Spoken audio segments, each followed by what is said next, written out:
ang mga kwento ng pag-ibig, kwento ng buhay at kwento ng pag-asa dito sa Barangay Love Stories. Love Stories. Ang pag-ibig na wagas ay hindi sumusuko sa pagsubok. Hindi ito nakabase sa yaman o karangyaan, kundi sa tunay na damdaming handang magsakripisyo kahit anong unos pa ang dumaan.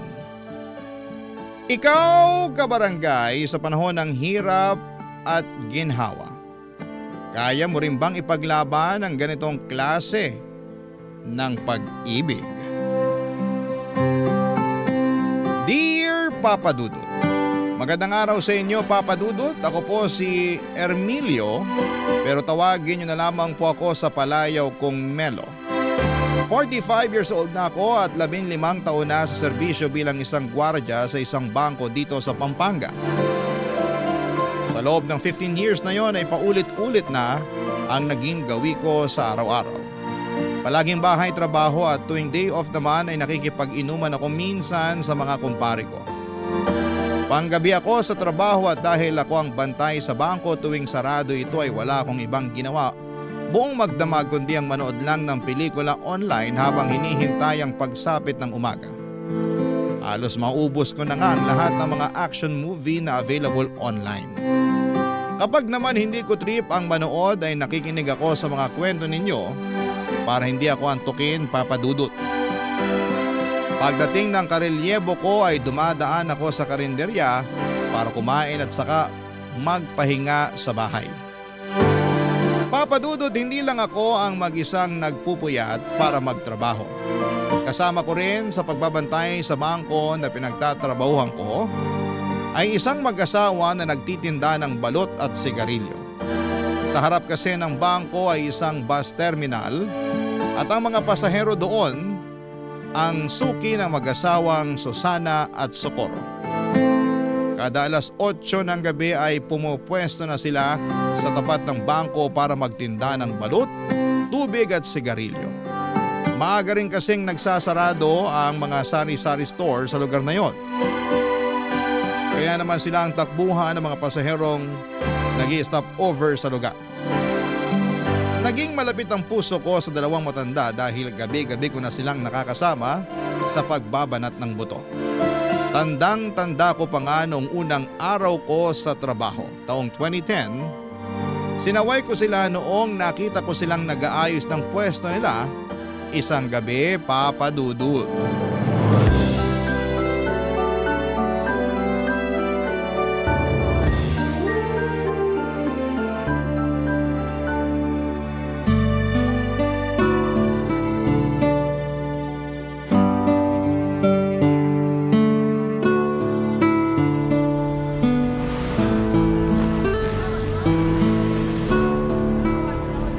Itali mo ng maayos yung payong para hindi liparin. Paano liliparin? Wala namang hangin. Kine-question mo pa ako, itali mo na nga lang. Hindi natin hawak ang panahon. Baka mamaya biglang lumakas ang hangin. Ito na, itatali ko na. Mawalang galang na po, Nay, Tay. Bawal po kayong magtinda rito. Pag-aari po ng bangko tong lugar eh. Hindi po kayo pwedeng pumesto rito. Ay anak, matagal na kaming nagtitinda rito. Dito talaga yung pwesto namin. 10 taon na kaming pumapwesto rito, sir. Alam yan nung security. Ako na po yung bagong gwardya. Wala na po yung dati. Wala na si Rudy? Bakit? Anong nangyari sa kanya? Lumipat po siya ng agency. Di na raw po niya kaya magpuyat. Ganun ba? Hindi ba niya nabanggit sa'yo na may pumupwesto rito para magtinda? Hindi po eh. Hanggang alas 4 lang naman kami dito, sir. Bago pa magbukas yung bangko, wala na kami rito. Kaso po ngayon, mas maigpit na yung patakaran. Bawal talaga mga nagtitinda sa mismong labas ng entrance eh. Baka mamaya may dumating mula sa head office, ako po yung mapagalitan. Wala naman sigurong dadalaw sa inyo ng ganitong oras. Gabi na eh. Kahit doon na lang kami sa gilid para hindi makasagabal. Ayos lang ba yon? Ay, sigurado po ba kayo na matagal na kayo rito? Oo, 10 taon na kaming nagtitinda rito. Marami nang dumaang CQ dyan. Lahat sila kilala kami. O sige po, kung pinapayagan naman kayo ng mga dating security dito, di ko na po kayo paaalisin. Basta medyo gumilid lang po tayo ha. May CCTV po kasi. Mahirap na baka mapagalitan ako. Kasi simula ko pa lang po dito sa trabaho. Ay naku, salamat ha. Socorro, ilipat mo na yung mesa sa gilid. Buhatin mo na muna yung lagayan ng balot. Ay, wag nyo na pong ilipat. Diyan na po muna kayo ngayong gabi pero bukas po, doon na kayo sa gilid, ha? Tsaka iwasan po natin magkalat. Bawal din po ang maingay. Opo sir, wala pong problema sa kalat. Nagwawalis kami bago kami umuwi. Wala ring maingay dito. Sige po. Salamat. Ano nga palang pangalan mo anak? Ermelio po. Pero Melo na lang po ang itawag nyo sa akin. Salamat Melo. Wala pong anuman. Kayo po, ano pong mga pangalan nyo? Ako si Susana. Ito naman ang asawa kong si Socorro. Taga rito lang din po ba kayo? Oo, malapit lang kami rito. Diyan lang kami sa may bukana, yung papasok dyan. Ganun po ba? Ilang taon na po kayo? 60 na ako. Ako naman +5. Bale 65 po. Oo, mas matanda ako sa kanya ng 5 taon. Bakit naman po hanggang ngayon nagtatrabaho pa kayo? Hindi po ba dapat nagpapahinga na lang kayo sa bahay nyo? Naku, kung hindi kami magtitinda, saan kami pupulot ng pangkain? Kailangan naming kumita para may pambili kami ng ulam. Wala po ba kayong anak? Meron, marami. 5 silang lahat. Nasaan po sila? Bakit hindi po sila magbanat ng buto? May kanya-kanya na silang pamilya eh. Kami na lang nitong asawa ko yung magkasama sa bahay. Ganun po ba? Di wala na kayong kasama sa bahay niyan. Wala na. Kami na lang dalawa ni Socorro ang magkasama. Sabi ko nga sa kanya, tumira na lang kami dun sa bahay ng bunso namin eh. Kaso ayaw ng asawa ko. Bakit naman po? Magiging pabigat pa ba kami sa bunso namin? Wag na. Kaya naman namin ang sarili namin eh. Nasa 60 na kami pero malakas pa naman kami. Mabuti naman po kung ganun pero dapat sa edad nyo pong yan. Yung natitirang lakas nyo, ini-enjoy nyo na lang po eh. Parang yung nanay ko po, hindi ko na siya pinagtatrabaho ngayon. Maswerte yung nanay mo, sir. Kasi may mabait siyang anak. Kami. Naku, itong si Socorro. Sisiraan pa ang mga anak namin. Wala tayong magagawa kung maging mga anak natin naghihirap. Pero kahit na, ilang taon natin silang inalagaan tapos iiwan lang nila tayong… Ay nako, katulad ng sinabi ko, wala na tayong magagawa pa. Desisyon nila yon. Relax lang po kayo. Huwag po kayo mag-aaway. Ganito talaga kami magsagutan pero hindi kami nag-aaway. Siya, sige po. Maiwan ko na po kayo dyan para hindi ko na po kayo maabala. Kung may kailangan po kayo, doon lang po ako nakapwesto. Doon po banda sa sulok. Salamat anak. Salamat sir. Huwag niyo na po akong tawaging sir. Melo na lang po. Maliit na matanda si Nanay Susana, maikli ang buhok nito na medyo nakukuba na. Tuwing nakikita ko siya ay parang lagi siyang galit pero kapag kinausap mo na siya ay sobrang palatawa siya at madaldal. Ang asawa naman itong si Tatay Socorro ay payat at maliit din katulad ni Nanay pero malakas pa rin siya. Lalo na sa mga pagbubuhat ng mga inilalako nila. Mas mahiyain si Tatay Socorro kesa kay Nanay Susana pero mas naging close ko si Tatay dahil pareho kaming mahilig manood ng action movies. Naawa ko sa sitwasyon ng mag-asawa. Kaya naman hinayaan ko na lamang silang pumwesto sa harapan ng bangko. Total ay gabi naman na at sarado na ito. Nung una ay taga-masid lamang ako sa dalawa, si Tatay Socorro ang unang nagbabantay sa pwesto nila. Mula alas 8 ng gabi hanggang alas 12 ng madaling araw ay nakaupo siya sa lumang plastic chair at binabantayan ang tinda nilang balut, tubig at sigarilyo. Samantala ay natutulog naman sa likuran nito si Nanay Susana. Nakapwesto siya sa bisikletang may sidecar na siyang gamit-gamit nila sa pagbibitbit ng kanilang lamesa at malaking payong para hindi sila mahamugan. Pagsapit naman ng hating gabi ay papalitan ni Nanay Susana si Tatay Socorro sa pagbabantay para makapagpahinga ang asawa niya. Siya ang nagbabantay hanggang sa alas 4 ng umaga. Siya na rin ang nagwawalis ng mga kalat at nagliligpit ng mga gamit nila. Saka niya gigisingin ang asawa niya para makauwi na sila at makapagpahinga. Hindi nagtagal ay naging malapit din ako sa mag-asawa sa mga sumunod na buwan na pagsama-sama namin sa iisang lugar. Tuwing inaantok ako ay nakikipagkwentuhan ako sa kanila at doon ko nalaman ang love story nila, Papa Dudut.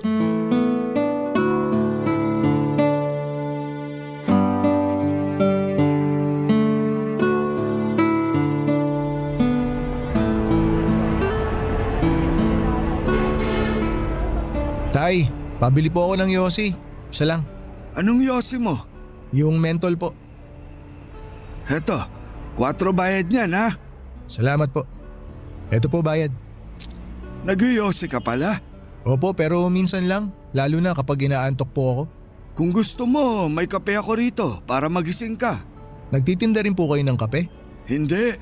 Nagdadala lang kami ng kape para kung sakaling antokin makakapagkape kami. Akala ko may binibenta rin kayong kape.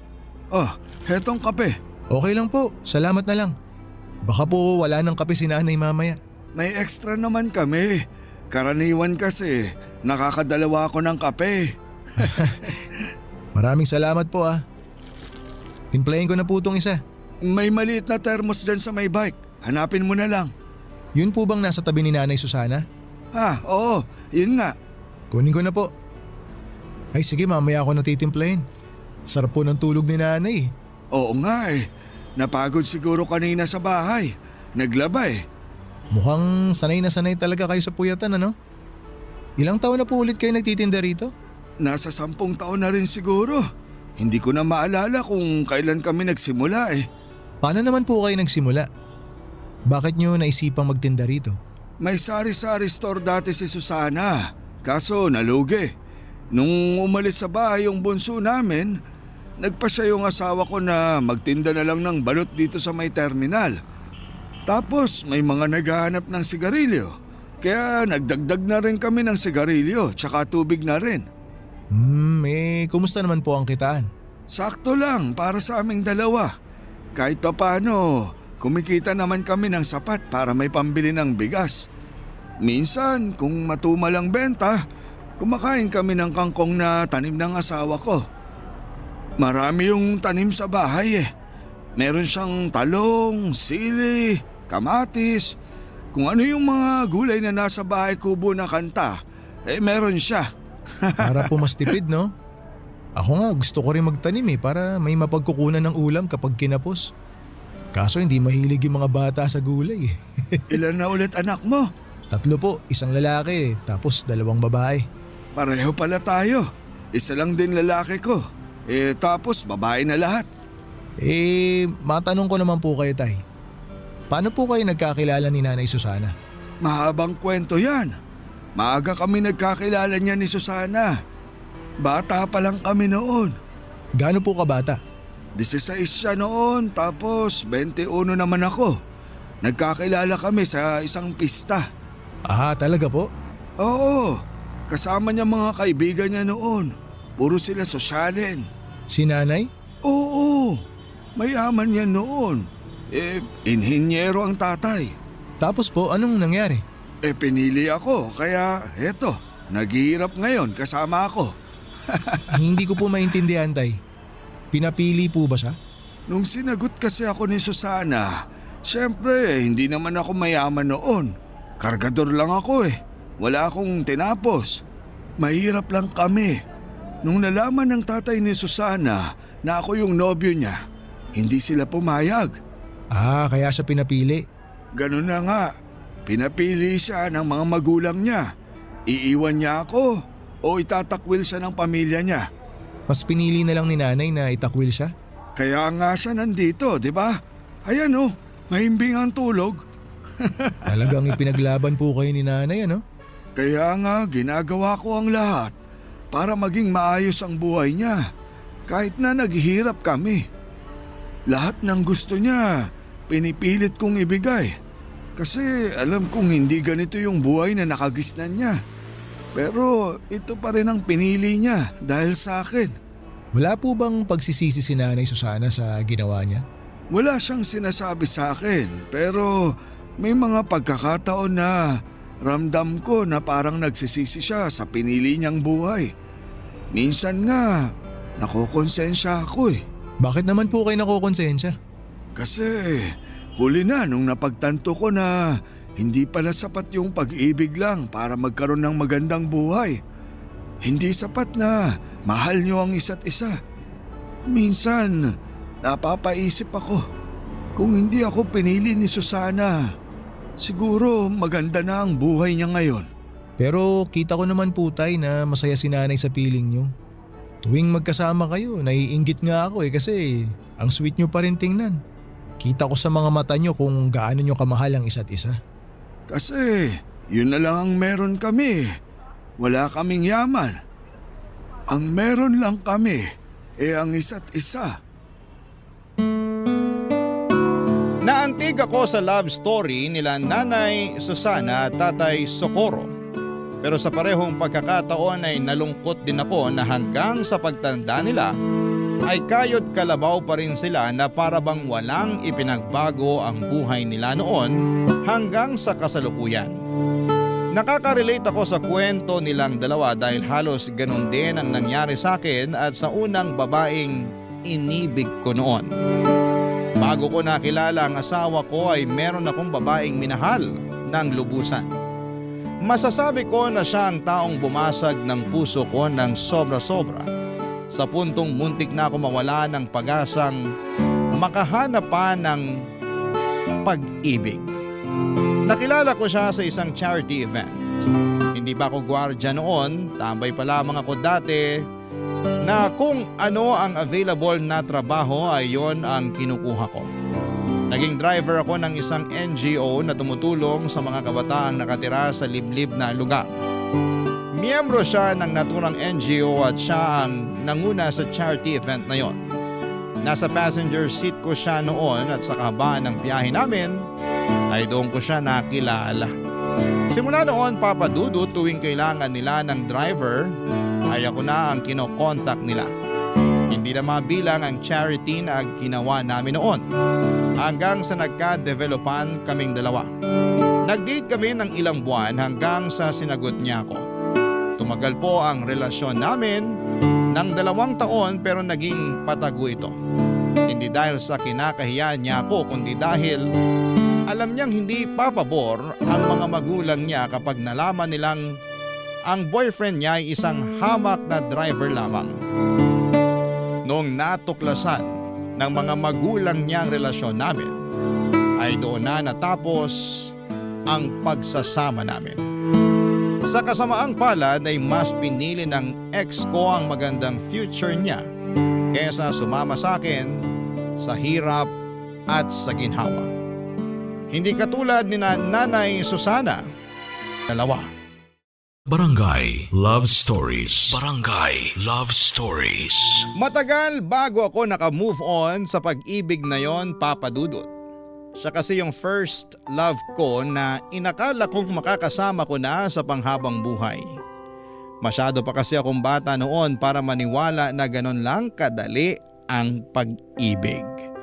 Hindi rin naman nagtagal ay nakahanap din ako ng babaeng tunay na ka-forever ko. Sabi nga nila kapag hindi napasayo ang isang bagay, ito'y dahil may ibang mas magandang bagay pa na darating para sayo. Ang naging pangalawang girlfriend ko ay siya na rin pong napangasawa ko. Isa siyang teacher na nakilala ko lamang dahil sa mga kaibigan namin. Nagtatrabaho na ako noon bilang gwardiya noong naging kami, Papa Dudut. Minahal niya ako ng buo at totoo at hindi naging hadlang ang estado namin sa buhay. Ngayon ay may 3 na kaming anak at kahit papaano ay nabibigyan naman namin ng maayos at komportableng buhay ang mga anak namin kahit na hindi kami mayaman.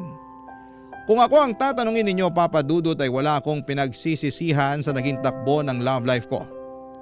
Totoo na nasaktan ako noong nawala sa akin ang unang babaeng minahal ko pero never ko siyang sinisisi na mas pinili niya ang future niya kesa sa akin. Nakita ko rin kasi na naging maganda naman ang outcome ng pag-iwan niya sa akin. Dahil may common friends kami sa Facebook ay may time noon na dumadaan sa newsfeed ko ang post ng ex kong yon. Kasal na siya at nakapangasawa ng isang politiko. May 2 na silang anak at masaya na sila sa buhay nila katulad ko na masaya na rin ako sa sarili kong buhay. Kaya po natutuwa ako sa kwento ni Nanay Susana at Tatay Socorro dahil pinaglaban talaga nila ang pagmamahala nila. Isang gabi habang tulog si Tatay ay isang bagay ang tinanong ko kay Nanay Susana, Papa Dudut.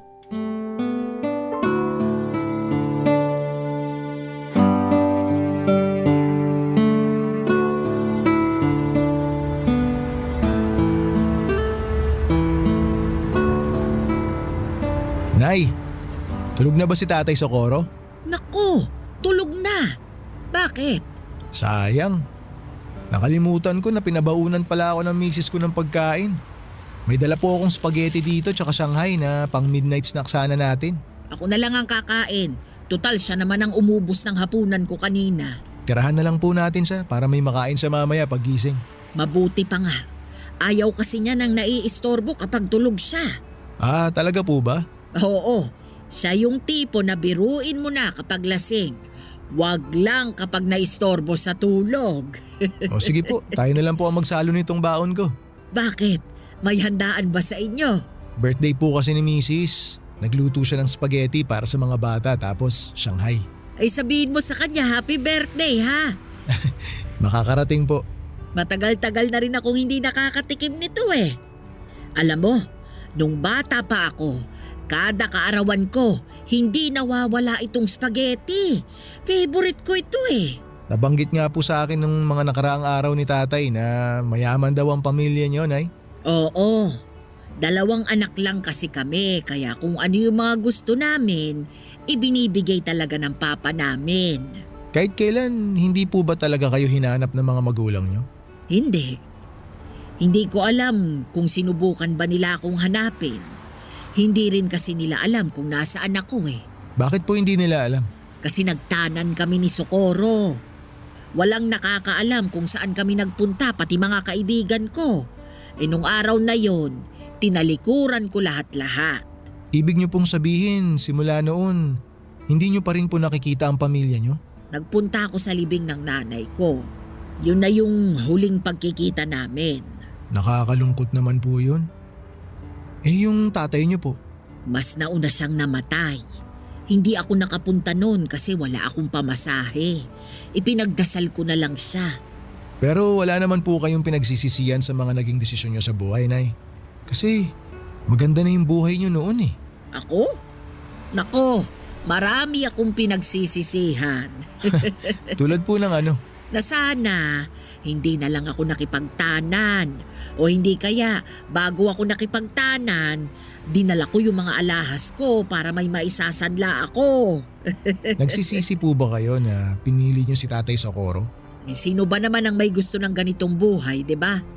Masyado pa akong bata noon eh, at sa pag-ibig. Akala ko kakayanin ko lahat kasi kasama ko ang taong minamahal ko. Pero hindi pala ganun yun.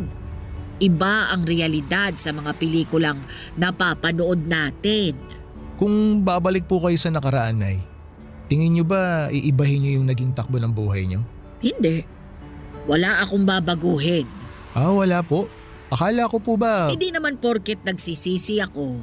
Ibig sabihin nun gusto ko nang burahin yung mga nangyari sa buhay ko. May mga pagsisisi ako, pero wala akong babaguhin. Alam mo kung bakit? Bakit po? Kasi naging masaya ako. Yun yung isang bagay na ayaw kong mawala sa akin. Masaya ako na si Socorro ang napangasawa ko. Masaya ako na nagkaroon kami ng maraming anak. Masaya ako na sa kabila ng hirap ng buhay, magkasama pa rin kami hanggang ngayon. Masaya ako kasi napatunayan namin sa mga magulang ko na kaya naming magtagal kahit wala kaming itinatagong yaman. Lahat ng sayang yon ay dahil kay Socorro. Nakakatuwa naman po yun. Kaya ikaw, sundin mo kung anong nasa puso mo, ipaglaban mo, pero gamitin mo rin ang utak mo para sa ikabubuti, hindi lang ng sarili mo ha, kundi pati na rin ng pamilya mo. Opo, Nay. Tatandaan ko po yung mga sinabi niyo. Sa panahon ngayon ay malimit na lamang akong makakita ng mag-asawang sabay tumatanda. Katulad nila Nanay Susana at Tatay Socorro ay dalangin ko rin na makasabay ang asawa ko hanggang sa pagtanda ko. Parang napakahirap na rin kasing makahanap ng kabiyak. Nasasamahan tayo hanggang sa pagtanda natin. Kung hindi nasisira ang relasyon ng mag-asawa dahil sa pangangaliwa, minsan ay mas maaga namang kinukuha sa langit ang isa. Kaya maswerte ang mag-asawa dahil napanindigan nila ang pangako nila sa bawat isa na magsasama hanggang sa pagputi ng mga buhok nila. Nakakainggit dahil hindi yon nagawa ng mga magulang ko. Maaga kasi kaming iniwan ni tatay matapos siyang malunod noong mga bata pa lamang kami dala ng kalasingan. Nasa dagat kami noon at nagsiselebrate ng birthday ng kapatid ko. Nagiinuman sina tatay kasama ang mga kapatid nito noong nagpaalam siya para umihi. Makaraan nga ang ilang minuto ay hindi na siya bumalik pa. Noong hinanap namin siya ay nakita siya ng tiyuhin ko na nakadapa sa buhanginan. Ang ulo nito ay nakalubog sa mababang parte ng dagat. Tuwing nakikita ko sina Nanay Susana at Tatay Socorro ay parang natutunaw ang puso ko sa saya. Sila kasi yung klase ng pag-ibig na pinapangarap ng marami. Pag-ibig na nagsimula noong mga bata sila at napanindigan nila hanggang sa tumanda na sila. Sila yung pag-ibig na hindi naranasan ng mga magulang ko. At pag-ibig na gusto ko ring maranasan balang araw. Pero sa kabila ng saya na nararamdaman ko para sa pagsasama nilang dalawa, hindi ko rin maiwasang maawa sa kasalukuyang estado nila. Sa edad nilang yon, dapat ay nagpapahinga na lamang sila. Hindi na rin kasi maganda sa kalusugan nila ang nagpupuyat para lamang kumita. Nang minsang tanungin ko kung nasaan na ang mga anak nila ay mas lalong nakaramdam ng awa ako para sa mag-asawa.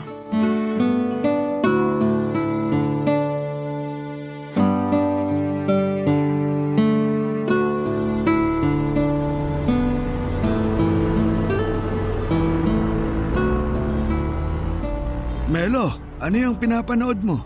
O Tay, kayo po pala. Hali po kayo rito, maganda tong pinapanood ko.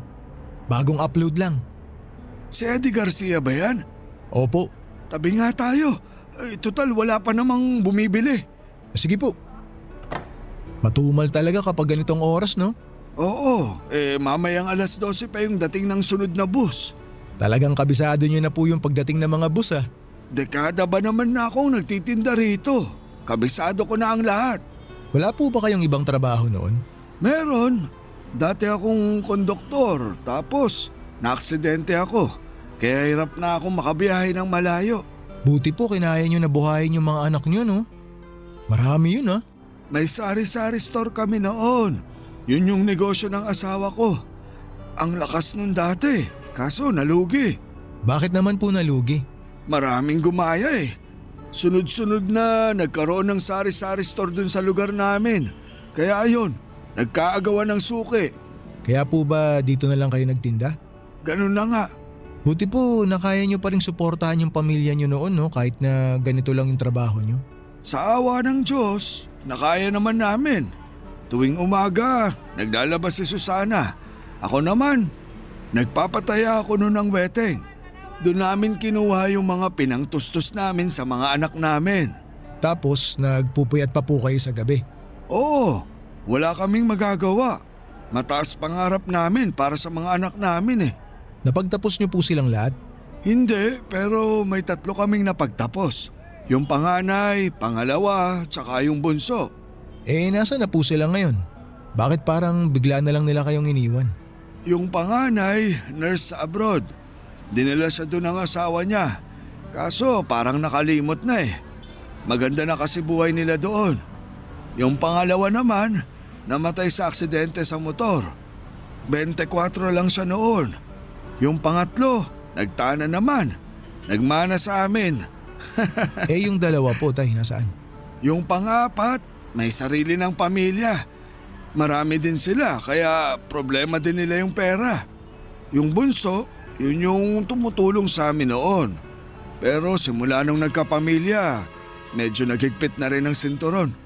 Wala naman po ba kayong tampo sa kanila na para bang pinabayaan na lang nila kayo ni nanay? Wala naman. Ang mahalaga sa amin nagampanan namin ng maayos yung trabaho namin bilang magulang. Ayaw din naman namin ni Susana na humingi ng tulong sa mga anak niya kasi alam niya na may mga kanya-kanya na rin silang buhay. Kahit hirap na yun, ayaw niyang maging pabigat sa ibang tao. Nakakalungkot naman po yun. Kung ganun ginawa sa akin ng mga anak ko, malulungkot ako. Mantakin nyo tay ha, pinalaki ko sila ng maayos tapos bigla na lang nila akong iiwan kapag nakatayo na sila sa sarili nilang mga paa. Yun naman talaga yung trabaho natin bilang magulang Yung tulungan sila. Hindi nila obligasyon na ibalik yung mga sakripisyo natin sa kanila. Kahit na. Para sa akin lumalabas na wala silang utang na loob kapag ganun. Wala naman talaga dapat silang utang na loob Hindi naman nila ginusto na ipanganak sa mundong to. Tayo mismo ang nagdesisyon noon. Kaya tayo dapat ang mag-alaga sa kanila. Tama po kayo pero sabi ko nga po tay, nakakalungkot. Hindi rin naman siguro mahirap para sa anak na magbalik ng utang na loob sa magulang Sa tingin ko parang obligasyon ng anak yun. Hayaan mo na sila. Ang mahalaga naman nasa maayos na ang kalagayan nila. Masaya sila, malusog, buo ang pamilya, okay na yun. Yun po talaga yung pinaka-importante tay no? Basta nasa maayos na lagay ang mga anak. Masaya na rin ang mga magulang. Tama ka dyan. Ay tay, may bibili po ata. Ay, sandali. I-post mo muna yung pinapanood natin. Sige po tay, post ko lang. Antayin ko kayo. Halos kaedad ko lang ang panganay na anak nila Nanay Susana at Tatay Socorro. Kaya naman parang anak na rin ang naging turing nila sa akin. Dahil hindi na nila nakakasama ang mga anak nila ay sa akin na lamang nila ibinubuhos ang pag-aalaga na hindi na nawala sa ugali nila simula noong naging magulang sila. Ganon talaga siguro kapag naging magulang na. Likas na sa amin ang alagaan at bantayan ang mga taong halos kaedad lang ng mga anak namin. Sa mga sumunod pang 8 taon ay naging katulong na ako nila Tatay Socorro sa pagtitinda. Kapag inuulan sila ng customer ay tumutulong ako sa pagbibigay ng mga sukli. Lalo na't noong mga panahong yun ay medyo mahina na rin ang paningin nilang mag-asawa. Sa sobrang pagiging malapit ko sa kanila ay dinadalhan pa nila ako ng hapunan para makasabay ko silang kumain bago sila magtinda. Papa Dudut, marami ang naitulong ng mag-asawa sa buhay ko. Bukod sa mga nakakasama at nakakausap ako or nakakausap ko sila sa pagbabantay buong magdamag ay sila na rin ang naging karamay ko noong namatay ang nanay ko. Kung hindi dahil sa kanila ay mag-isa kong haharapin ang kalungkutan gabi-gabi habang nasa trabaho ko. Pero dahil sila ang nakakasama ko tuwing nasa trabaho ako ay nabawasan ang lumbay na nararamdaman ko kahit papaano. Sina nanay at tatay ang tumulong sa akin para maayos ko ang problema naming mag-asawa noong nagkaroon kami ng matinding awayan. Kamunti ka na nga kami maghiwalay noon pero dahil sa kanila ay binigyan nila ng kalinawan ng utak ko. Ang mga payo nila ang sumalba sa relasyon naming mag-asawa. Papa Dudut, hindi biro ang 15 years na pinagsamahan namin nila Nanay Susana at Tatay Socorro. Sa tagal at lalim ng pagsasama naming tatlo, hindi ko ine-expect na darating din pala ang araw kung kailan magkakahiwalay-hiwalay kaming tatlo, Papa Dudut. Barangay Love Stories. Barangay Love Stories. Marami na akong alaala kasama sina Nanay Susana at Tatay Socorro na kung sisimulang kong ikwento ngayon ay aabutin tayo ng maraming araw. Pero bilang ibinahagi ko na rin ang kwento nila sa inyo, Papa Dudut, ay magandang i-share ko na rin sa inyo ang ilan sa mga hindi ko malilimutang memory kasama ang dalawang matanda. May pagkakataon noon na kahit maulan at may bagyo ay lumalabas pa rin sila para magtinda. Inabutan kami noon ng baha na umabot hanggang binte. Hindi na nila noon kayang makauwi ang mag-asawa dahil sa lakas ng buhos ng ulan at bugso ng hangin.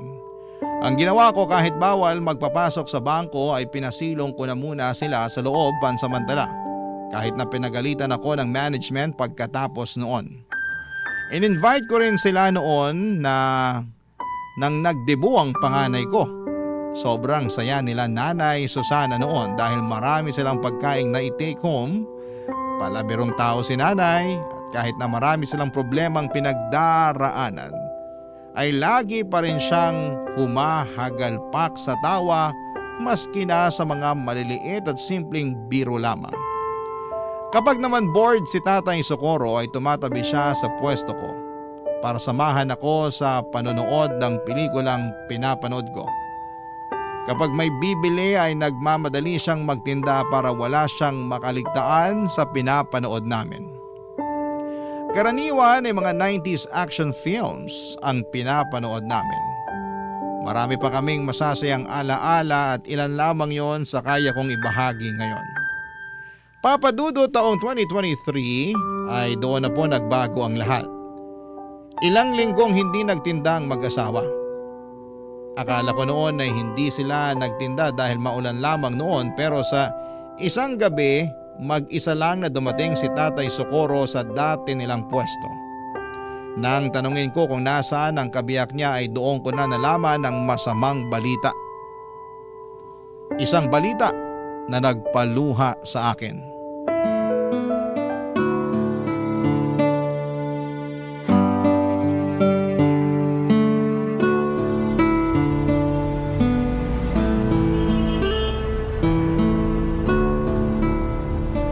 Tay Socorro, kumusta na po kayo? Ilang linggo rin kayo nawala ni Nanay Susana ha? Mabuti naman ako, Melo. Hindi niyo po ata kasama si Nanay ngayon, Tay. Nasa ospital siya ngayon. Ha? Bakit po? Anong nangyari kay Nanay? Di ba matagal na siyang inuubo? Opo, binilhan ko pa nga po siya ng gamot para mawala yung ubo niya eh. Ayun, mas lumala yung ubo niya. Nung nagsuka na siya ng dugo, itinakbo na namin siya sa ospital. Hala, akala ko ubot sipon lang meron si Nanay. Malala na pala. Kaya nga eh, medyo nahirapan na rin kasi siya sa paghinga kaya natakot na kami. Yung bunso ko ang nagsabi na itakbo na siya sa ospital. Eh, kumusta na po si Nanay ngayon? Nasa ospital pa rin siya. Mukhang matatagalan pa bago siya makabalik sa pagtitinda. Ano po bang sakit niya? Alam niyo na po ba? May cancer si Susana, Melo. Ho? Ay, ano pong klaseng cancer? Lung cancer daw. Hindi ko nga alam kung paano niya nakuha yun eh. Akala namin yung mga nagkaka-cancer lang sa baga yung mga naninigarilyo. Oo nga, hindi naman nag-iossi si Nanay ah. Pero nakakalanghap pa rin daw siya ng usok mula sa mga nagsisindi. Yun daw yung rason. Hala, paano na ngayon yan, Tay? Kaya nga ako nawala ng ilang linggo kasi nagbantay ako sa ospital. Eh, bakit nandito po kayo ngayon? Nakiusap na lang muna ako sa mga anak ko na sila na muna yung magbantay sa nanay nila. Di ko kayang nakikita si Susana na nahihirapan eh. Nasasaktan ako. Ay, kawawa naman si Nanay. Di bale, mukhang madidischarge na siya bukas. Stable naman na raw yung lagay ni Susana eh. Kaso nga lang, kailangan pa rin niyang bumalik sa ospital para sa treatment niya. Yun ang mahirap, Tay, yung treatment. Sobrang tapang na mga gamot para sa cancer eh. Sana kayanin ni Nanay. May kaibigan din kasi ako na nagka-breast cancer. Nakwento niya sa akin kung gaano kahirap magpa-chemotherapy. Pinapatay daw nun yung cancer cells sa katawan pero para na rin daw siyang pinapatay tuwing nagpapakimo siya. Sobrang lala daw ng side effects eh. Yun na nga yung ikinakatakot ko eh. Nabanggit din niya ng doktor sa amin. Pero ang assessment nila, malakas pa naman raw si Susana. Kaya kakayanin pa rin daw naman niya yung side effects na sinasabi mo. Pero sinabi rin niya sa amin na hindi raw matatanggal ng chemo yung sakit niya. Mapapahaba lang daw nito yung buhay niya. Ay, bakit naman daw po? Hindi ko alam. Siguro dahil sa edad niya. Sabi ng anak ko, baka raw hindi kayanin ni Susana yung mga gamot. Pero kahit ganon, gusto nilang ilaban yung buhay ng nanay nila. Kahit pala papano, nag-aalala rin sila sa nanay nila. Nakakatuwa naman. Sabi ko naman sa'yo, hindi man namin laging nakikita ang mga anak namin. Alam kong handa silang tulungan kami kapag nangailangan kami. At least mapapanatag na ako na hindi kayo nag-iisa. Nandyan pa rin yung mga anak nyo. Kumusta po ngayon ang kalagayan ni Nanay Susana? Ayun, medyo mahina pa rin ang katawan. Ewan ko nga eh. Simula nung tinurukan nila ng kung ano-anong gamot, mas lalo siyang nanghina eh. Hayaan nyo po, Tay. Ipapanalangin ko po na gumaling agad si Nanay. Salamat, Melo. Yun na lang talaga ang kaya nating gawin ngayon. Ipagpasa Diyos ko na lang ang lahat. Huwag po kayong mag-alala. Fighter si Nanay eh. Alam ko nalalabanan niya yung sakit niya. Sana nga. Hindi pa ako handang mawala siya eh. Tulungan ko na po kayo sa pag-aayos dyan. Salamat. Ilagay muna natin tong payong ha. Sige po. Kailanman ay hindi ko nakita si Nanay Susana na nagsindi ng sigarilyo. Hindi siya nagbibisyo pero dahil gabi-gabi siyang nakakalanghap ng usok mula sa mga parokyano nila, ay nadali ang baga ni Nanay. Doon lang nila nalaman na kahit na hindi pala naninigarilyo ang isang tao ay pwede pa rin itong tamaan ng komplikasyon sa baga na dulot ng usok nito. Ang tawag doon, Papa Dudut, ay second-hand smoking. Sa katunayan, mas malala pa nga daw ang epekto ng second-hand smoking sa iba kesa sa mismong tao na humihit-hit nito. Noong nalaman nilang may cancer si Nanay Susana ay nagtulong-tulong ang mga anak niya para maipagamot siya. Kaso nga lang ay mahal ang mga treatment na kinakailangan ni Nanay, lalo na't late stage na ang sakit niya. Sa mga unang buwan ay nagawan pa nila ng paraan ng mga gastos sa ospital. Pero kalaunan ay nawalan din sila ng mapanghuhugutan. At para hindi mahirapan ang kanyang pamilya, si Nanay Susana na mismo ang nagdesisyon na huwag nang ituloy ang treatment niya. Masyado na raw siyang matanda para ipaglaban pa ang buhay niya. Isa pa ay hindi na raw nito kinakaya ang mga side effect ng treatment niya. Tanggap na niya na hanggang doon na lamang ang buhay niya. Kaya mas pinili na lamang niyang maghirap ng mag-isa kaysa idamay pa ang pamilya niya. Nakakalungkot na parang sumuko na lamang si Nanay Susana sa buhay pero naiintindihan ko kung bakit mas pinili niyang tumigil na lamang sa pagpapagamot. Mahirap kasing lumaban kung ikaw mismo ay walang pera para ipaglaban ang sarili mong buhay. Gusto ko mang makatulong noon ay wala naman akong ekstrang pera na maipapahiram sa mag-asawa dahil maging ako ay sapat lang ang kinikita para sa sarili kong pamilya. Tanging panalangin na lamang noon ang naitulong ko para kay Nanay Susana.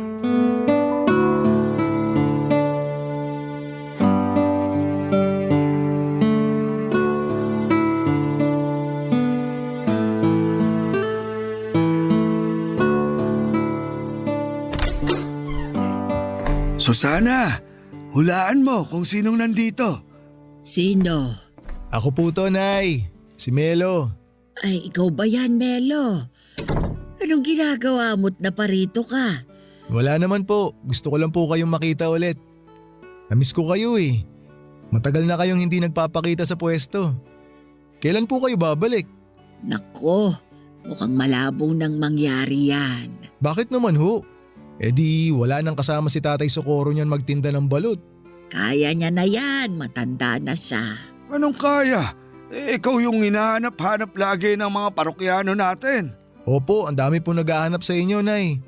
Nagtataka na nga rin yung iba bakit di raw po kayo nagpapakita sa kanila eh. Kumusta naman po kayo, Nay? Eto, mukhang mamamatay na. Nay, wag naman po kayo magbiro ng ganyan. Si Susana talaga, kung ano-anong pinagsasasabi. Ay bakit? Totoo naman na. Tingnan niyo nga ako. Mukha pa bang kaya kong bumalik sa dati? Oo naman po. Makakabalik po kayo sa dati. Magtiwala lang po kayo. Makikita nyo mabilis kayo makaka-recover. Nako, hindi na ako umaasa dyan. Bakit naman, Nay? Tumigil na ako sa pagpapagamot. Inaantay ko na lang na malagutan ako ng hininga. Si Nanay talaga oh. Abay, totoo. Nakikita mo ba ang itsura ko? Ang payat-payat ko na. Hirap na nga akong makatayo ng mag-isa eh. Medyo sumeksi nga po kayo eh. Pero alam ko naman po na makakabalik pa rin kayo sa dati. Tiwalang-tiwala po ako sa pag-aalaga sa inyo ni Tatay Socorro eh. Hindi ba, Tay? Oo naman. Wala eh. Gusto ko mang mabuhay pa ng matagal. Diyos na mismo ang nagpasya. Hindi mo naman alam kung yan talaga ang gusto ng Diyos eh. Bakit mo siya pinapangunahan? Hanggang ngayon ba, Socorro? Hindi mo pa rin matanggap na mamamatay na ako? Hindi. Kailanman, hindi ko tatanggapin na mamamatay ka na. Mas mabuti pang ako na lang yung mamatay kaysa ikaw. Tignan mo to, ang drama. Nako, bakit po ba patay ang pinag-uusapan natin? Wala pong mamamatay kahit isa sa inyo kasi matagal pa po tayong magkakasama. Melo, matanda na ako. Hindi ko nakakayanin pang labanan tong sakit kong to. Yung mga mas bata nga sa akin nadadali pa eh. Partida nagpapagamot pa ang mga yon. E paano na lang ako na matanda na nga, tumigil pa sa pagpapagamot. Ang bilis nyo naman pong sumuko, Nay. Habang humihinga, wag po kayong mawala ng pag-asa. Tanggap ko na malapit na kaming magkita ni kamatayan. At saka kahit ngayon pa kami magharap, hindi ako natatakot. Hindi po kayo natatakot na mamatay, Nay? Hindi. Tingin ko, nagawa ko naman na lahat ng kailangan kong gawin sa buhay eh. Masaya ako sa naging takbo ng buhay ko. Kaya handa na ako. Ang totoo niyan, hindi takot yung nararamdaman ko ngayon eh. Alam mo kung ano? Ano po? Lungkot. Nalulungkot lang ako kasi iiwan ko na yung asawa at mga anak ko. Hindi ko na makikitang lumaki yung mga apo ko. Hindi ko na matutupad yung pangako ko kay Socorro na magsasama kami sa hirap at ginhawa. Matagal mo na akong sinamahan sa hirap. Hindi mo na kailangang isipin yun. Melo, may hihilingin lang sana akong pabor sa'yo. Sige po, Nay. Ano po ba yan? Ikaw nang bahala sa asawa ko ha. Bantayan mo siya. Siguraduhin mong nakakakain siya sa tamang oras. Wag po kayong mag-alala. Ako na pong bahala kay Tatay. Parang sira talaga tong si Susana eh. Bakit mo ko ibinibilin sa iba? Alam niyo po, Nay, ang lungkot ng pinag-uusapan natin. Pwede po bang ibahin natin yung pinag-uusapan? Yung masaya po sana para good vibes naman. Oo nga naman. Hindi pumunta si Melo dito para mag-iyakan tayo. Papadudot mabilis na humina ang katawan ni Nanay Susana sa mga sumunod na buwan hanggang sa isang araw ay nabalitaan ko na lamang na pumanaw na siya. Para ako nawalan ulit ng ina sa pangalawang pagkakataon. 4 na buwan lang ang itinagal ni Nanay bago siya binawian ng buhay. Ang dating masayang mag-asawa na gabi-gabi nagtitinda ng sigarilyo at balot ay mag-isa na lamang. Noong natapos ang shift ko sa unang araw ng burol ni Nanay Susana ay sa kanila ako dumiretso para magbigay ng respeto. Kitang-kita ko sa mga mata ni Tatay Socorro ang labis na kalungkutan sa pagkawala ng kanyang asawa. ang dating tahimik na si tatay ay mas naging tahimik pa. Pagkatapos ng libing ay unti-unting bumalik sa dating gawi si Tatay Socorro. Ipinagpatuloy nito ang pagtitinda ng yosi at balut kahit na mag-isa na lamang siya. Kung sila ang naging sandalan ko noong namatayan ako ng ina, ginawa ko naman ang lahat para ako naman ang maging sandalan ni tatay sa pagkawala ni Nanay Susana. Kapansin-pansin ang pagbabago sa ugali ni tatay. Hindi na siya gaanong makwento at lagi na lamang siyang nakatulala sa kawalan. Hindi ko na nga siya noon maimbita para manood ng pelikula. Isang buwan ang lumipas habang abala ako sa panonood sa cellphone ko. Isang gabi ay nagulat ako nung isang babae ang napasigaw sa may pwesto ni Tatay Socorro. Nagmamadali akong lumapit sa kanila noong nakita kong nakatumba na si tatay mula sa kinakaupuan niya. Ang kwento sa akin ng babae ay bibili sana siya ng balut pero tulog ang matanda. Sinubukan niya itong alugin para magising pero sa halip na magising ay natumba siya. Agad akong tumawag ng tricycle at tinakbo namin si tatay sa ospital pero idiniklara siyang wala ng buhay. Namatay siya nang hindi namin namamalayan. Papadudot atake sa puso raw ang sanhi ng pagkamatay ni Tatay Socorro. Siguro'y ganon talaga nila kamahal ang isa't isa ni Nanay Susana na hindi nila kayang mapaghiwalay. Isang buwan lang ang pagitan ay sumunod kaagad si tatay kay Nanay Susana. Ngayon tuwing nakikita ko ang dati nilang pwesto ay napapangiti na lamang akong mag-isa habang binabalikan ang mga masasayang ala-ala naming tatlo. Iba na ngayon ang tindera doon pero hanggat nabubuhay ako ay hindi ko makakalimutan na minsan ay may dalawang matanda na nagpakita sa akin ng tunay na kahulugan ng tunay na pag-ibig. Dito na po nagtatapos ang sulat ko at maraming salamat po, Papa Dudut, ang inyong kapuso at kabarangay forever, Melo. Kwentuhan naman tayo dito sa comment section. Ang mga kwento ng pag-ibig, kwento ng buhay at kwento ng pag-asa dito sa Barangay Love Stories. Love Stories.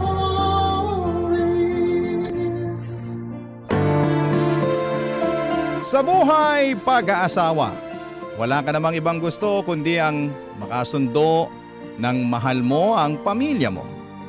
Mahirap kapag may gulo o hindi pagkakaunawaan sa pagitan ng asawa mo at sa pamilya mo mismo. Ikaw, kabarangay, naipit ka na rin ba sa ganitong gulo? Dear Papa Dudut, ako nga pala si Jackie, 45 years old, isang maswerteng may bahay sa asawa kong si Rafi. Kaedad ko lang din siya. Ilang dekada na kaming magkasama at wala na akong ibang gustong makasama hanggang dulo kundi siya lang talaga. Napaka-loyal at maalaga. Good provider pa at higit sa lahat ay lagi niyang pinaparamdam na mahal niya ako. Hindi naman perpekto ang relasyon namin, Papa Dudut. Siyempre may mga pagtatalo rin kami. Lalo na noong simula. Noong nalaman kong hindi niya ako pwedeng mabigyan ng anak dahil baog siya, gusto ko na siyang hiwalayan noon. Pero kumapit ako kasi nga mahal ko siya. At mabuti naman siyang asawa. At sa awa ng Diyos ay nalagpasan namin yon. Masaya na ako sa piling niya kahit kaming dalawa lang ang magkasama.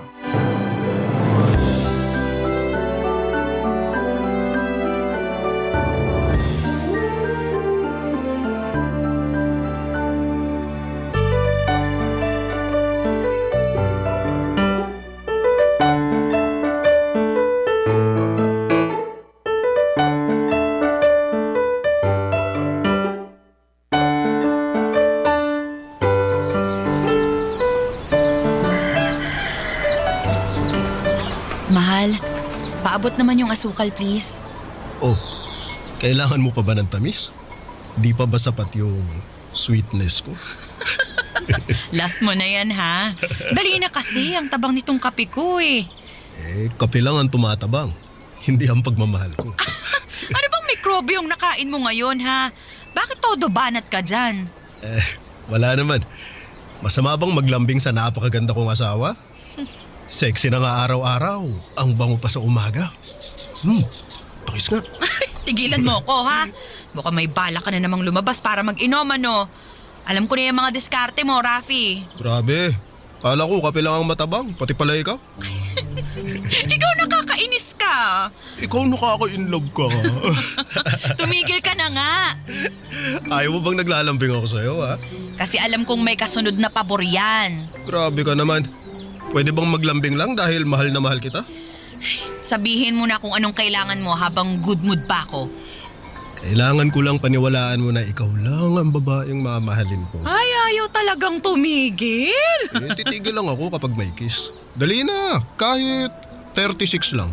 36 na halik? Grabe ka, ha? Pudpud na labi ko nun. Ito naman ang hirap lambingin. Halika na rito. Lapit ka sa akin. Ano ba, Rafi? Nakakainis to. Ay, teka lang, may kumakatok. Huwag mo nang pagbuksan yan. Baka uutang lang yan. Halika na rito. Sandali lang. Baka yung parcel ko na yan.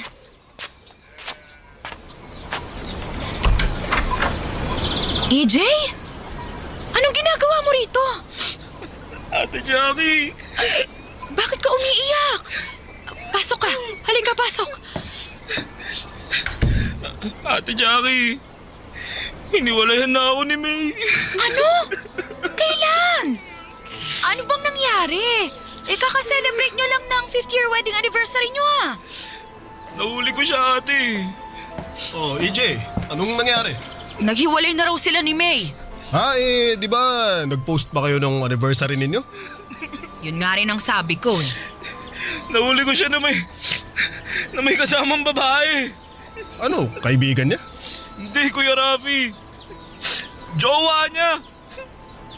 Lesbiana pala si May. Ano? Teka, baka naman pinag-iisipan mo lang ng masama. Alam mo naman ng mga babae kapag magkakasama, ano yan? Ay, oo nga. Touchy kasi kami mga babae. Nagmumukha na nga kaming lesbiana lahat kapag magkakasama kami. Hindi. Sinundan ko sila sa motel Baka naman naki-wifi lang dun. Balita ko, malakas ang sagap ng internet sa motel. Oy, balita ko lang yon, ha? Umamin na siya. Matagal na sila magkarelasyon. Kaya nga iniwalayan na niya ako Pinalayas niya ako sa bahay para magsama na sila doon ng girlfriend niyang lesbiana. Ano ba naman? Kaya nga ako nandito ngayon. Kasi higi lang sana ako ng tulong. Baka naman pwedeng dito muna ako pansamantala. Habang naghahanap pa ako ng mauupahan ko. Oo naman. Welcome ka rito, EJ. Di ba, mahal? Oo naman, mahal. Naawa ako sa kapatid kong si EJ at mahal na mahal niya si May. First love nila ang isa't isa. Saksi ako kung paano sila nagsimula. Nakita ko rin ang mga pagsubok na dumaan sa kanila. Nalagpasan nila lahat ng iyon. Pero hindi ko inakala na matatapos pa rin sila. Kahit pinatibay na sila ng panahon. Sadyang may mga relasyon na kahit inaasahan mo nang mapupunta sa dulo ay hindi pa rin talaga mapagbibigyan ng Diyos. Sa history ng family namin ay si EJ lang ang hiwalay na sa asawa. Lumaki kami sa angkan na buo at masaya ang mga pamilya.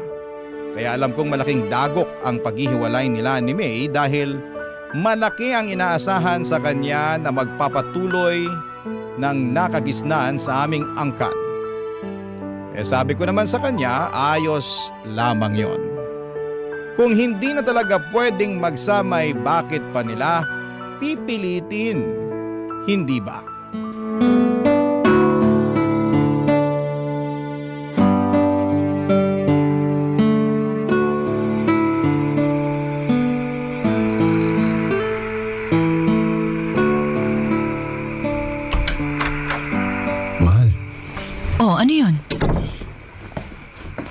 pa ba lalabas dito sa kwarto natin?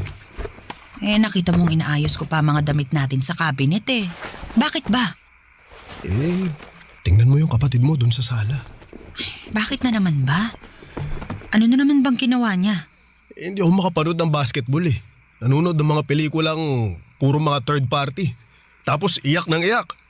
Nakaka-relate daw siya. Nakaka-relate naman talaga siya. Alam mo namang niloko yung si EJ, di ba? Hayaan mo na. Paano makaka-move on yung kapatid mo kung hahayaan lang natin? Ikaw naman. Kakaisang buwan pa lang niya rito. Fresh pa yung hiwalayan nila ni May. Bigyan lang natin ng time. Para namang hindi mo pinagdaanan ng pagiging broken noon. Uy, nasaktan din ako noon pero bumangon ako agad. Magkakaiba naman kasi ang tao. Hayaan mo na natin siya. Kusa rin niyang matatauhan. Nakakasira na rin kasi siya ng mood eh. Ang lungkot na palagi ng bahay. Puro atungal na lang niyang naririnig ko tungkol dun sa ex niya. Broken nga eh. Ikaw talaga. Iwasan mo na lang kapag magkukwento na naman tungkol sa ex niya. Eto pa, wala na rin tayong alone time.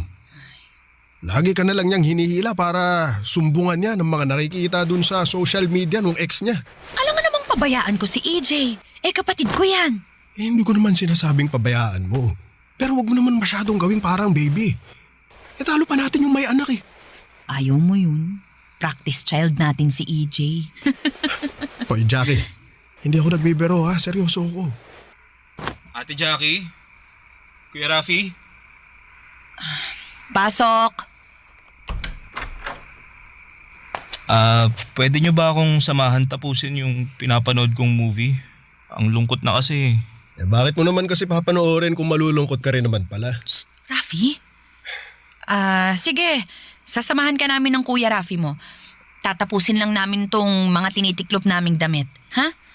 Pwede bang hintayin ko na lang kayo rito sa kwarto nyo para may kasama ako?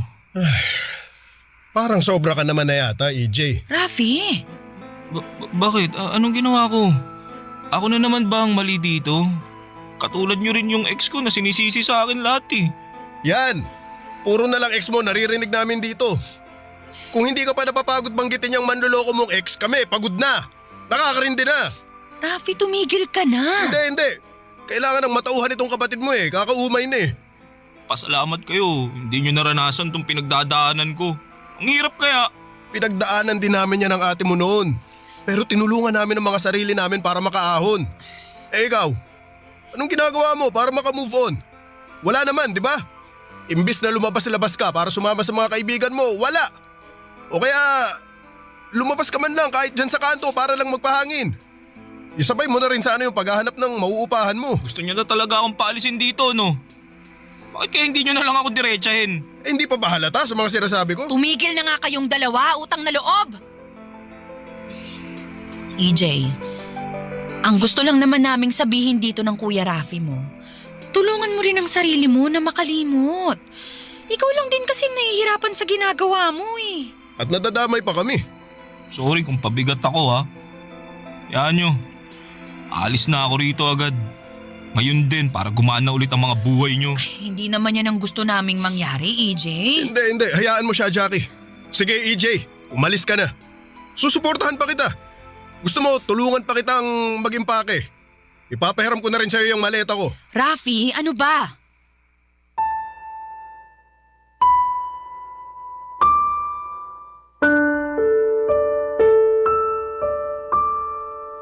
Na-stress ako habang pinapakinggan ang batuhan ng masasakit na salita ni Rafi at EJ. Mula nang tumira si EJ sa bahay, alam kong hindi na komportable si Rafi. Pero sinubukan niyang pakisamahan dahil nga kapatid ko yon at kailangan niya ng tulong at suporta sa pinagdadaanan niya. Pero sumabog na rin siguro si Rafi dahil sa kakaatungal ng kapatid ko. Ang hirap pumagitna sa dalawang mahal mo sa buhay, parang kailangan mong mamili kung sino ang kakampihan mo. Siyempre ayoko namang may panigan isa man sa kanila. Hanggat kaya ko, Papa Dudut, ay susubukan kong nasa gitna lamang ako. Pero habang tumatagal na ganon ang ginagawa ko ay mas lalo silang nagagalit sa isa't isa. Barangay Love Stories. Barangay Love Stories. Papa Dudut, sinubukan kong bumuo ng mga activity para magbanding sina Rafi at EJ. Mga nabasa ko sa internet na sinasabing effective daw para magkasundo ang asawa mo at ang isa man sa pamilya mo. Mula sa mga board games hanggang sa pagbabakasyon ay sinubukan ko pero lahat palyado. Para bang laging nakakahanap ng mapag-aawayan sina EJ at Rafi.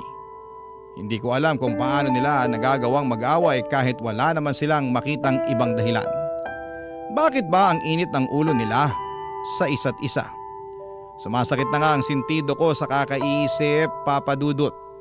Parang ako na lang lagi ang nag-e-effort para manatili ang kapayapaan sa bahay.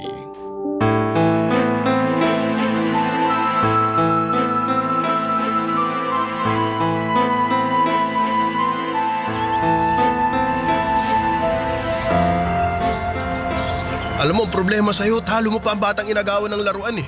Kung ikaw kaya ang inagawan ng asawa, anong mararamdaman mo, Kuya Rafi? Eh di tatanggapin ko. Anong magagawa ko kung nagpaagaw na? Kung ayaw na sa akin? Madali lang para sa'yo kasi di mo naman nararanasan ngayon. Maghintay ka lang kapag natauhan si Ate Jackie at nakahanap ng ibang lalaki. Hindi mangyayari yun kasi magaling ako mag-alaga ng asawa. Eh ikaw? Ako naman niloko at inagawan. Ako pa tong parang kailangang sisihin sa sitwasyon ko. Ang sa akin lang, EJ, hindi ka naman sana maaagawan kung marunong ka lang maging asawa. Eh kaso parang hindi. Para kang toad. Mayabang ka, Kuya Rafi. Alam mo kung sino kang magaling na asawa? Eh ang Ate Jackie ko lang naman ang bumubuhat sa relasyon nyo. Parang ikaw pa nga tong nagsusuot ng palda sa inyong dalawa eh. Talagang inuubos mo ang pasensya ko ha. Rafi! Ano na naman ba tong nangyayari? Sabihan mo ang asawa mo, ate. Sobra na eh. Aba ako pa ang sobra. Pinayagan na nga kitang tumira dito sa bahay namin eh. Ang yabang ng pinayagan eh, samantalang bahay to ng magulang namin. Ikaw nga lang tong nakikitira kung tutuusin eh.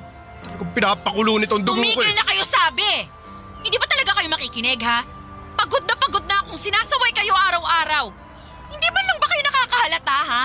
Eh ang kapatid mo kasi. Yang asawa mo kasi. Parehas lang kayong dalawa. Hindi niyo ako nanay para sawayin kayo ha? Ang tatanda niyo na para magtalo palagi. Jackie, pagsabihan mo yung kapatid mo ha, wag ako. Siya na nga itong tinutulungan natin, siya pa tong malakas ang loob ng mga away. Hindi ko nga kayo inaaway. Lalo ka na, Kuya Rafi, nananahimik ako rito eh. Nananahimik. Narinig mo yon, Jackie? Nananahimik daw yung kapatid mo. Wala nga, wala na nga kaming ibang marinig dito sa bahay kundi mga reklamo tsaka atungal mo. Palibasa, wala kang puso kaya hindi ka marunong maawa. Noong una, naaawa pa ako sa'yo.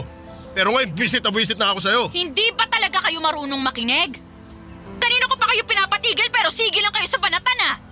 Kung hindi nyo kayang magkasundo, parehas na lang kayong lumayas dito para tahimik na ang bahay ko. O ano? Nadinig mo yon, Kuya Rafi?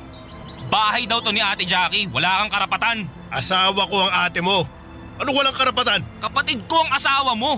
Kadugo ako. Sino ngayon ang mas may karapatan sa atin? Konti na lang. Konti na lang sasabog na ako. Tinalo nyo pa talaga mga babae sa patot sadahan yung dalawa.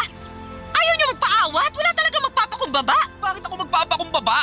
Hindi ko naman siya inaano eh. Hoy EJ, magpakumbaba ka kasi pinagsasabihan ka sa tamang gagawin. Gusto ng ulo mo. Hindi ka marunong makinig. Kaya ka naagawan eh. O talagang... Hoy, tama na! Utang na loob, tama na! EJ, isang beses pa naaatungal ka tungkol dyan sa ex mo, itatapon ko na lahat ng damit mo sa labas. Bahala ka na kung saan ka titira at kung sinong tatanggap dyan sa pagiging bitter mo. At isa ka pa, Rafi! Tawa-tawa ka dyan, hindi porket asawa kita kakampihan na kita, ha? Isang beses pa na marinig kitang binubuli tong si EJ, hindi ka na makakapasok pa sa kwarto natin. Naiintindihan niyo ba akong dalawa? At kailangan ko palang magalit bago sila makinig. Sana pala una pa lamang ay naging dragon o dinosaur na ako. Kung bakit naman kasi napili kong maging mahinahon noong simula. Kailangan pala silang sindakin para mapasunod. Natatawa na lang din ako sa mga nangyari, Papa Dudut. At least alam kong hindi na sila mag-aaway pang dalawa. Nangyari naman ang inaasahan ko at naging payapa na at maayos ang bahay. Wala nang sigawan o murahan. Sinubukan nilang magkaayos na dalawa at tinulungan na rin ni EJ ang sarili sa pag-move on kay May. Nakatulong din si Rafi kay EJ sa pag-move on dahil sinasamahan niya palagi ang kapatid ko sa mga activity na makapagpapalimot kay EJ sa nangyari sa kanila ng asawa niyang si May. Papa Dudut.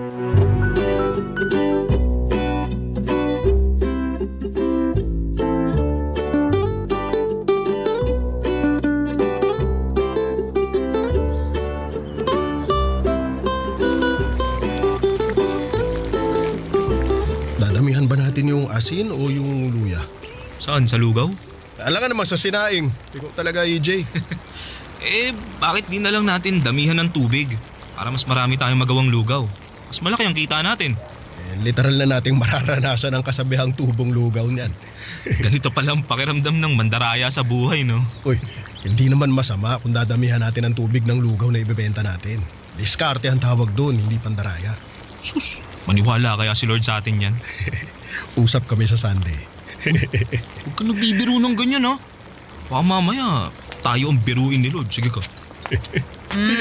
Mukhang busy ang dalawang paborito kong lalaki sa buhay ko ah. Nakakamiss naman yung feeling na ako lang ang paborito mo noon. Bago ka naging paborito ni Ate Jackie, ako muna. Papaalala ko lang sa'yo. Wag na kayong magtalo kung ayaw niyong bawiin ko ang sinabi ko. Ano ba yung ginagawa niyo? Ito, yung gagawin naming pandaraya sa negosyo. Tubig lang ang puhunan sa lugaw. At sales talk. Tinutuon niyo palang pagnenegosyo niyo ah. Kala ko joke lang yun nung isang araw. Ha? Bakit naman kami magjo-joke dun? Kasi puro na lang kayo kalokohan kapag magkasama kayong dalawa. Jackie, sobra ka namang manghusga. Nakakalalaki ka na, ha? Dapat mga ganyang babae iniiwan no, Kuya Rafi? Gino-ghost dapat para madala, no? O kaya pinagpapalit parang ako noon. Ang lakas naman ang bunso namin. Kaya nang i-joke ang past niya. Proud ako para sa'yo. Kapag umatungal na naman ako dito, mag-aaway-aaway na naman tayong tatlo eh. Choose your battle na lang talaga. Nakakatuwa naman. Ang alin? Yung makita kayong magkasundo. Huwag mo masyadong pansinin, baka mamaya mabati. Ini-evil eye mo na naman kami, mahal, ha? Grabe kayong dalawa ha. O basta pagkatapos nyo dyan ha, pag-usapan naman natin yung papanoorin nating sine sa linggo. Ha? Oy, hala. Naku, Ate Jackie, hindi kami pwede ni Kuya Rafi. Bakit naman? Nakalimutan ba namin sabihin sa'yo? Inaya kami ng mga tropa na dumayo dun sa Pasay. May laro kami sa basketball. Kaya sa susunod na lang tayo manood ng sine, ha? Mukhang madaling araw na kami makakauwi nun. Siyempre, magkakainuman pa, di ba? Oo, tapos diretso pa sa Parisan para magpababa ng amats. Uwian ka na lang natin ng sabaw ng Paris. Ganun ba? Sayang naman. Niready ko pa naman yung outfit ko para sa Sunday. Pero sige, mas okay na rin na matuloy kayong mag-basketball para magkaroon ako ng alone time. Magpapas pa ako this Sunday. Yun. Salamat, mahal, ha? Masyado ka namang understanding sa amin ni EJ. Oo nga, baka mamaya kunin ka na ni Lord. Ay nako, parang namimiss ko na tuloy yung mga panahong para kayong aso't pusa. Ngayon kasi para kayong mag-inang aso, laging magkasundo.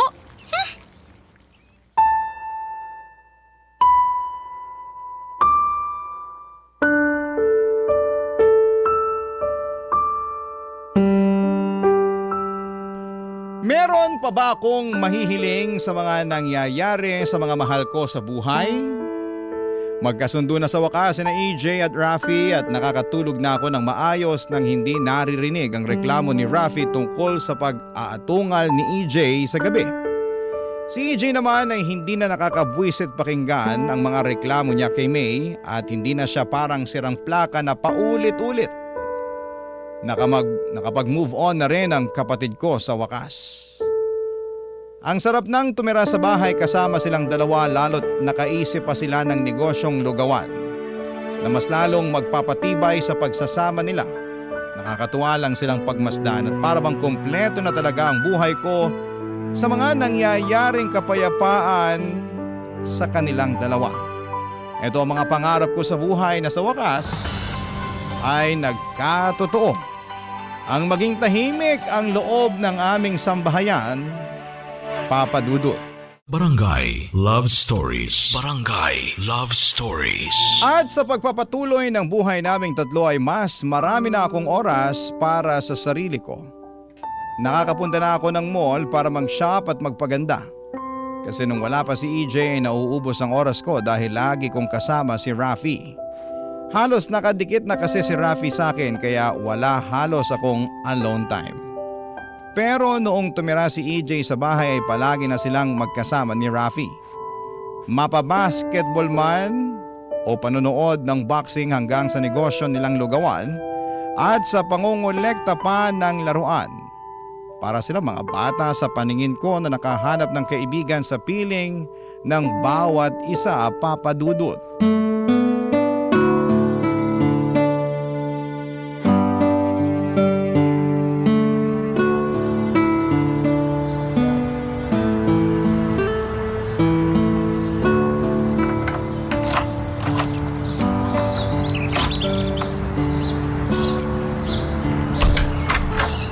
Ay, salamat. Nakauwi na rin. Ang sakit ng likod ko. Papamasahe na lang ako kay Rafi pag uwi niya. Oh, teka, ano yun? Wala naman ngayon sina EJ at Rafi dito sa bahay ah. Teka nga. Kiliti ako. Ano ba, Rafi? Huwag galaw mo kasi. Sabi mo steady ka lang eh. Akong bahala. Anong ibig sabihin nito? Ate Jackie? Mahal, Anong ginagawa niyo?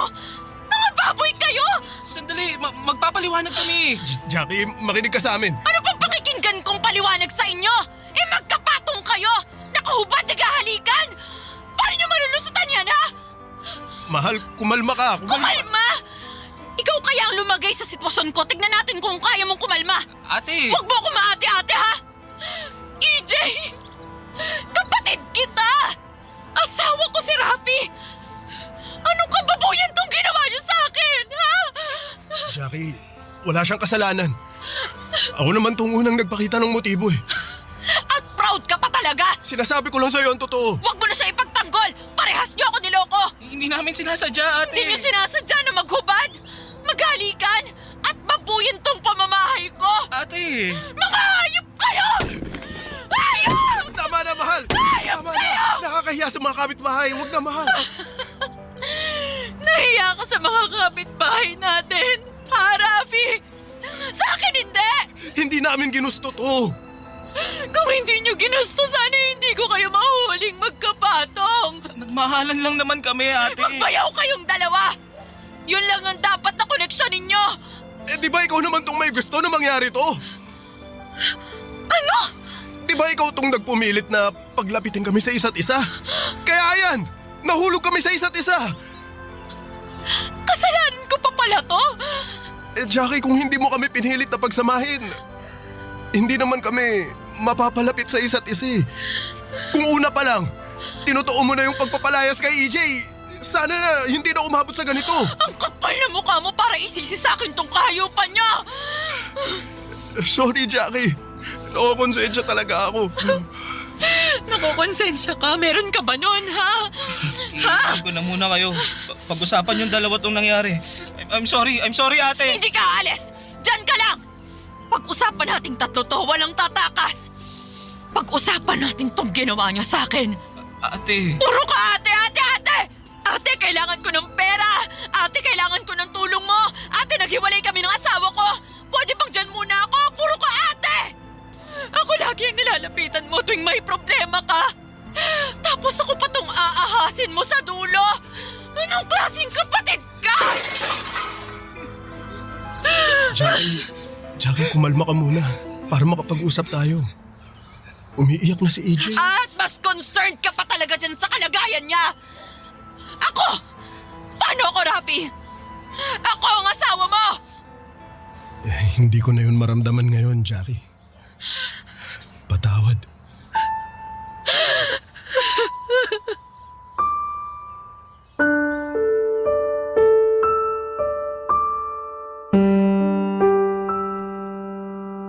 Naubos ang enerhiya ko sa kakaiyak at sa dulo malalaman ko lang na wala ng interes ang asawa ko sa akin. dahil lahat ng pagmamahal niya ay napunta na sa kabit niya.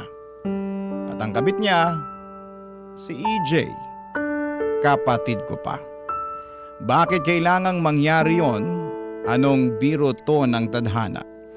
Nagkulong ako sa kwarto nang hindi ko na makayanan pa ang mga nangyayari. Nangihina ako na halos hindi na makahinga sa mga revelasyon na sumampal sa mukha ko ng mga oras na yon. Paano ko sila haharaping dalawa?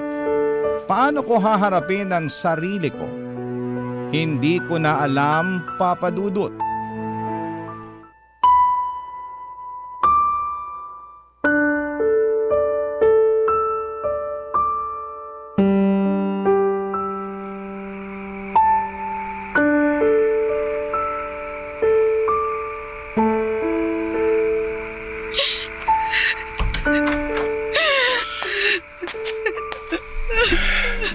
Mahal, Lumayas ka, wag mo ako matawag-tawag na mahal. Hindi mo na alam ang ibig sabihin noon. mahal, mag-usap tayo. Ano pang pag-uusapan natin? Nakita ko ng lahat, Rafi. Alam ko masakit to para sa'yo. Hindi mo alam kung gaano ko kadurog ngayon, Rafi. At maiintindihan kita kung hindi mo pa kami magagawang patawarin. Hindi pa magagawang patawarin? Mali ka, Rafi. Hindi ko kayo patatawarin kahit kailan. Jackie, okay lang. Wala naman talagang kapatawaran ang ginawa namin ng kapatid mo eh. Bakit? Bakit niyo ito nagawa sa akin? Maniwala ka. Maniwala ka, sinubukan namin pigilan. Kaya lang. Kaya lang ano? Mahal namin ang isa't isa.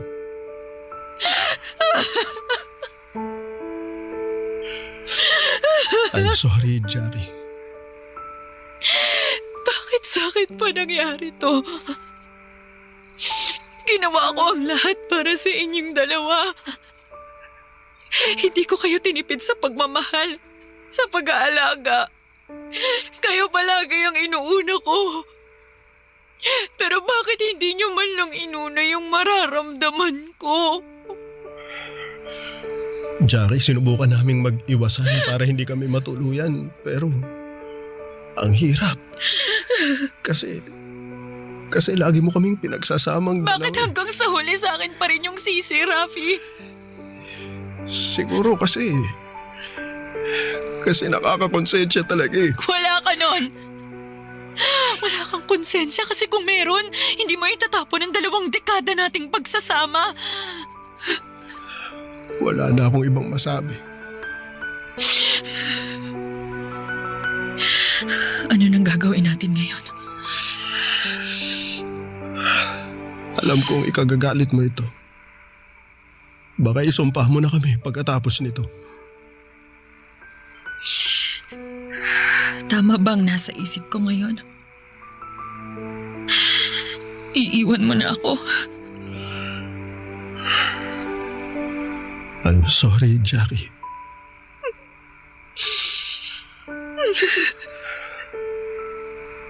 Makakahanap ka pa rin ng lalaking mamahalin ka ng buo at tapat.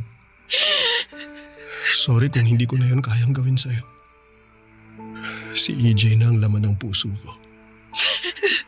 At nakapagdesisyon na kaming magsamang dalawa. Lalayo na kami para makalimot ka na. Sa tingin mo malilimutan ko tong ginawa ninyo? Paunti-unti, balang araw. Wala namang hindi ginagamot ang oras. Hindi. Hindi ko kayo mapapatawad. Hanggang sa huling hininga ko, dadalhin ko ang galit ko sa inyo. Naiintindihan ko. Pero ayoko nang mandaya. Ayoko nang dayain yung nararamdaman ko. Ayoko nang traidorin ka palalo. Mas maganda na to. Kaysa palagi kaming nagtatago. Jackie, pagdarasal ko palagi na maghilom ka. na balang araw makahanap ka ng lalaking higit pa sa akin. Pasensya ka na talaga. Hindi na kita kayang mahalin. Umalis ka na. Umalis na kayo ni EJ ngayon din. Gusto ko pagkagising ko, wala na kahit isang gamit niyo sa bahay na to. Jackie. Layas! Layas na! Umalis na sina Rafi at EJ sa pamamahay ko, Papa Dudut. Walang pakundangang pinili nila ang isa't isa kesa itama ang pagkakamali nila. Walang pumili sa akin at naiwan po akong mag-isa. Napakasakit, pero ito ang realidad ko. Akala ko kay EJ na magtatapos ang unang hiwalayan sa angka namin, damay pa pala ko. Nalaman na rin ng lahat ang mga nangyari at wala akong mukhang maiharap sa mga kakilala namin na nag-uusisa. Very traumatic ang pinagdaanan ko at sana'y maintindihan nila kung hindi ko pa kayang magsalita. Wala na akong naging balita kina EJ at Rafi at maganda na rin siguro yon para masimulan ko nang makalimutan kung ano man ang namamagitan sa aming tatlo at para makalimutan ko na rin ang ginawa nilang pangtatraidor, Papa Dudut. Hanggang dito na lamang po ang aking kwento at sana po ay meron po kayong napulot na aral. Ako ang inyong kapuso at kabarangay forever, Jackie. O ikaw, kabarangay, kumukulo rin ba dugo mo? Pwede kang mag-iwan ng comment sa ating comment section.